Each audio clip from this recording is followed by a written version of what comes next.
Meus amigos, um forte abraço desde a Venezuela do Sul, especificamente de Caracas do Sul. Irmã siamesa indissolúvel, agora mais combalida e mais chinificada do que a irmã siamesa do Norte. Vejam vocês, vamos falar um pouco mais sobre a terra da panda. Não é do panda, é da panda. Vocês viram que, vocês sabem, claro, aqui os inscritos são um público seleto. Vocês têm noção do que seja o BRICS. Este grupo, a priori, foi criado para ser um grupo econômico. Um grupo econômico, terceiro-mundista. Depois essa coisa entrou dentro do radar do grande projeto de 100 anos que a China tem, a nova ordem mundial. A China ser a dona, ser a provedora, ser a protagonista do mundo por 100 anos. Há um documentário interessante sobre isso, na época Time, Brasil, interessante.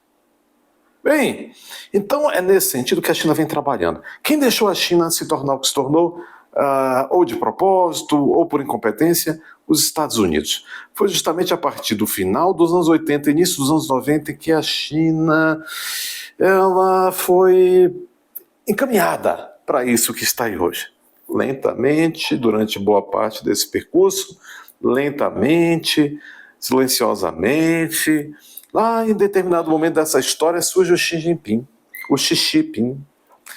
O Xi Jinping, e aí a história foi outra coisa. Se dizem que o Putin é o neo-czar, o Xi Jinping quer ser uma espécie de neo-Mao Tse-tung, bastante piorado para os outros, para ele não. O que interessa saber é o seguinte, meus amigos. Os BRICS, que no primeiro momento era formado apenas por Brasil, né? Rússia, Índia, China e África do Sul, justamente no momento em que, já nesse escalonamento deles, foi necessário, já era necessário escrachar completamente que não se trata mais de um grupo econômico, e sim de um grupo, tanto é que passou a chamar esse troço de sul global, um grupo realmente que extrapola qualquer faceta de grupo econômico. É um grupo ideológico, é um grupo que tem uma visão de mundo autoritária das coisas, essa bem a verdade, e esse grupo acabou agora, está também recepcionando, agregou aos seus quadros vários outros países de tradição nenhuma democrática. Aliás, os que lá estavam originariamente, alguns deles nunca tiveram tradição democrática, não é? Pois é, potencializou-se. O BRICS, eu repito e repito, não é mais um grupo econômico, é um grupo, é um clube de sujeitos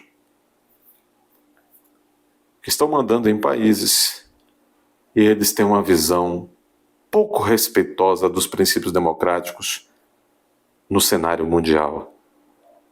Há alguns protagonistas e outros subalternos. Dentre os subalternos de luxo, como um certo país grandão, verdão e amarelo, que estão prestando continência, claro, em troco de muita grana, para o xixi. Os BRICS, inclusive o Lula, garoto propaganda de uma ideia, expressamente garoto propaganda de uma ideia, de que os BRICS têm, o Lula é garoto propaganda dessa ideia, de que os BRICS têm que criar uma própria moeda para fazer frente ao dólar. Um desavisado poderia dizer, o que há de mal? Se os Estados Unidos têm uma moeda forte, como antes de o dólar ser forte, havia outras moedas fortes, como a Libra, etc. A Libra forte até hoje. Por que é que, se a União Europeia formou lá o euro e tal, por que é que os BRICS, os países do sul global, os países emergentes, por que eles não podem ter a sua própria moeda? É legítimo. Se a visão fosse de fato uma visão pensando no bem dos povos do chamado sul global. Se a ideia fosse criar uma moeda para os BRICS, para melhorar a qualidade de vida e a democracia dos países que compõem o BRICS, do povo dos países que compõem os BRICS. Só que não, a ideia é pérfida.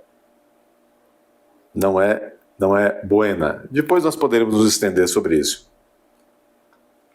O Lula é o garoto propaganda desse troço. Bom, eis que ninguém esperava, por mais que sabotado tenha sido durante o seu governo, quase que destruído quando saiu do poder, o Trump retorna. E eles sabem que a história agora é outra. O Trump tem vergonha na cara. Vai saber fazer o que se tem que ser feito, o que se tem de fazer. Não é fracote como alguns outros que se tem por aí. E o Trump mandou avisar há poucas horas que, se os BRICS continuarem com essa ideia, os países que compõem os BRICS, Brasil, Rússia, China, África do Sul, Índia e agora vários outros, se continuarem com essa ideia, simplesmente o Trump disse que vai taxar em 100% a entrada de produtos oriundos desses países dos BRICS. Países, a maioria que não tem amor pela democracia. Sabem o que isso significa? Que isso pode causar um derretimento na economia desses países. E quem vai sofrer? O povo que compõe esses países, que compõe o BRICS. Foi um recado bastante direto, onde o Trump disse. E disse o seguinte: olha, preste bastante atenção, vão procurar outro trouxa, porque aqui acabou essa historinha. Querem criar moeda para fazer frente ao dólar? Criem, mas não vão vender nada aqui aos Estados Unidos. E Trump vai fazer uma força também para todos os aliados que dependem dos Estados Unidos, inclusive a União Europeia por conta da OTAN, para boicotar também os produtos dos países do BRICS, boicotar, porque sobretaxar, taxar em 100%, é disso que se trata. É uma ferramenta legítima, diga-se de passagem. Começou. Não é nem dia 20 de janeiro ainda e já começou. Aliás, o Putin, pensando que ainda vive na época da Guerra Fria, em que a KGB fazia dessas, mandou um recado muito interesseiro e interessado, indigno ao Trump. Disse: olha, nós temos preocupação com a integridade física e com a vida do Trump. Talvez o Trump esteja com a vida em risco. Quer dizer, obviamente que uma mensagem sinistra dessa, cínica, dúbia, porque deixa a comunidade internacional em suspense. Será que o Putin tem alguma informação? Está preocupado com o Trump? Ou o Putin está ameaçando o Trump? Este é um dos senhores dos BRICS. O Brasil é um dos servos de luxo da China e de quem manda nos BRICS. Muito bem. Dito isso, significa que vem chaliça grossa em direção aos líderes pouco amantes da democracia que compõem os BRICS. E o dono dos BRICS, quem manda a chuva mesmo, é a China.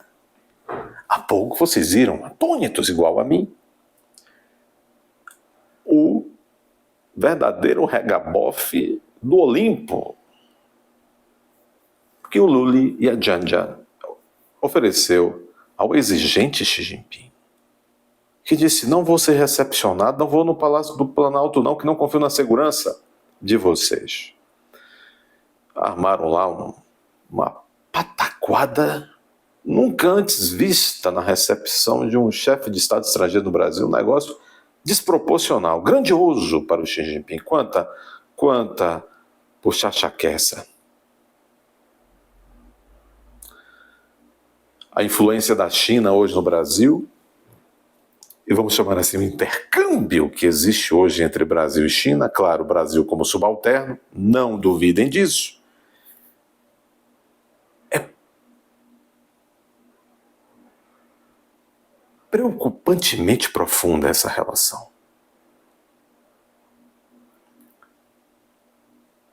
Olha, quem atua no direito criminal sabe que muitas vezes, quando um compasso atua com outro mais poderoso de tal forma, depois não é possível mais retorno. Já se envolve, se compromete de tal forma que depois os dois estão jogados ao lago, um amarrado no outro. Esse intercâmbio nós vimos, eu não canso de repetir, nesses 2 primeiros anos desse governo do Cachaucha, várias viagens, primeiro a comitiva imensa do Cachaucha,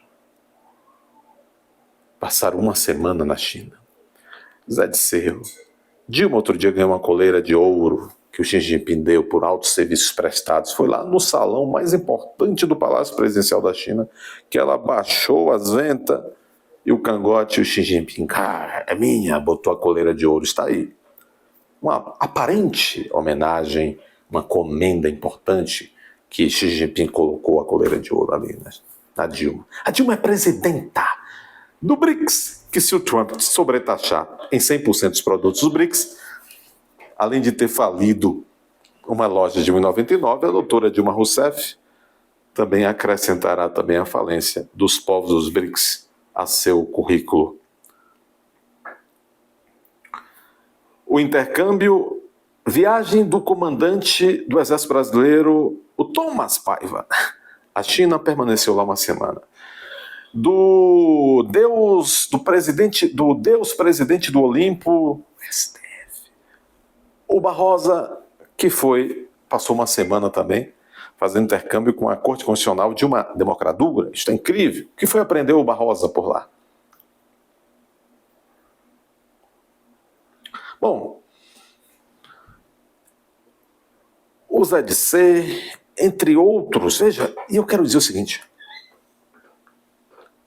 as falas do Xi Jinping nessa viagem ao Brasil foram explícitas. Ele disse: chegou o momento de China e Brasil andarem juntos como nunca. Claro, aqui é o Fazendão, vocês estão vendo, ninguém está resistindo a isso, o Brasil está de joelhos. Esta mina que os chineses supostamente compraram no norte do país.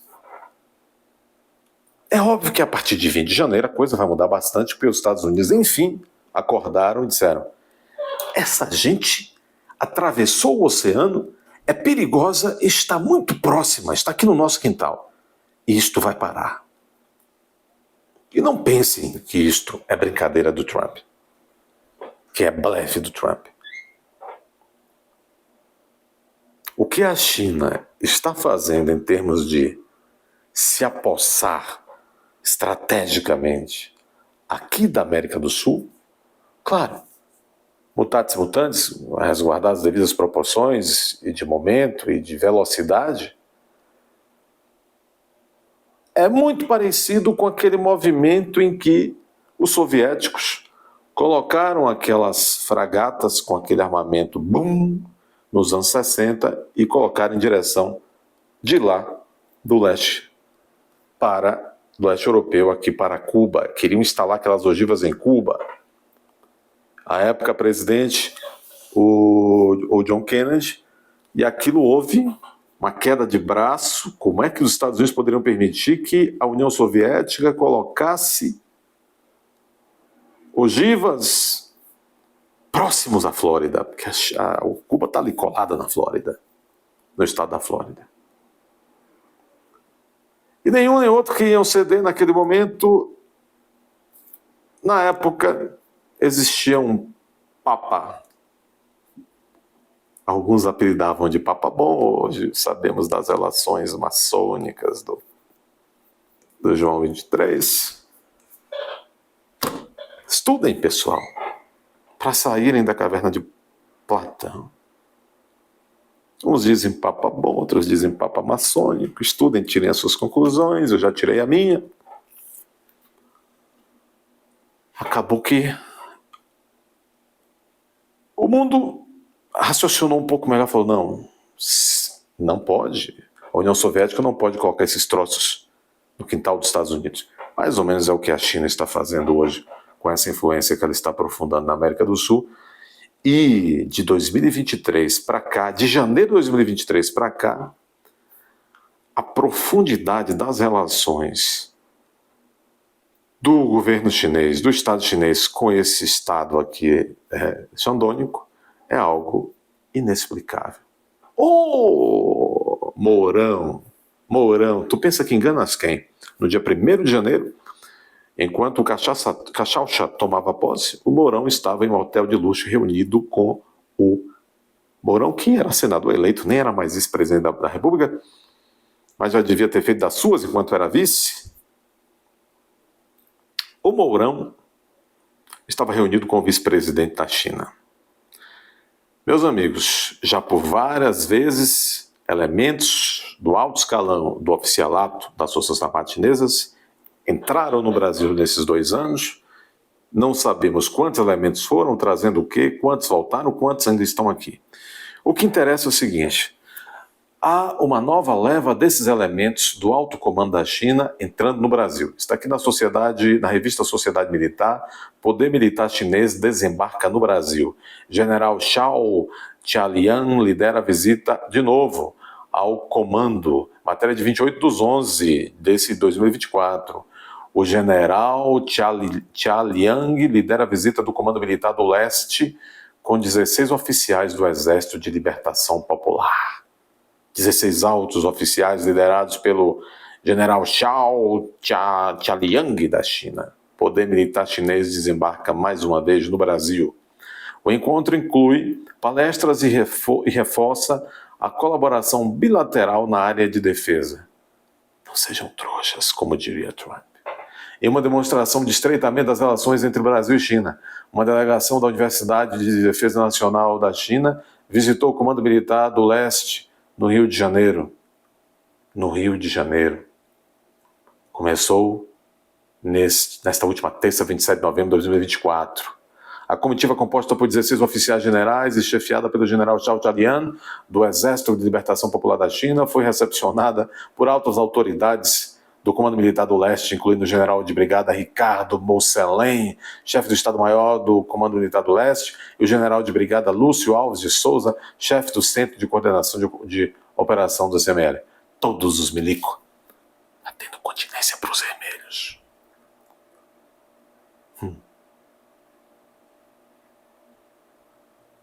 Durante a visita, supostamente, o que ocorreu foi o seguinte: a delegação assistiu a uma palestra e percorreu, eles atravessam, vocês acham que milico chinês, arrogantes que são, estratégicos que são, atravessam todo o oceano, vêm do outro lado do mundo para ouvir palestra de milico brasileiro?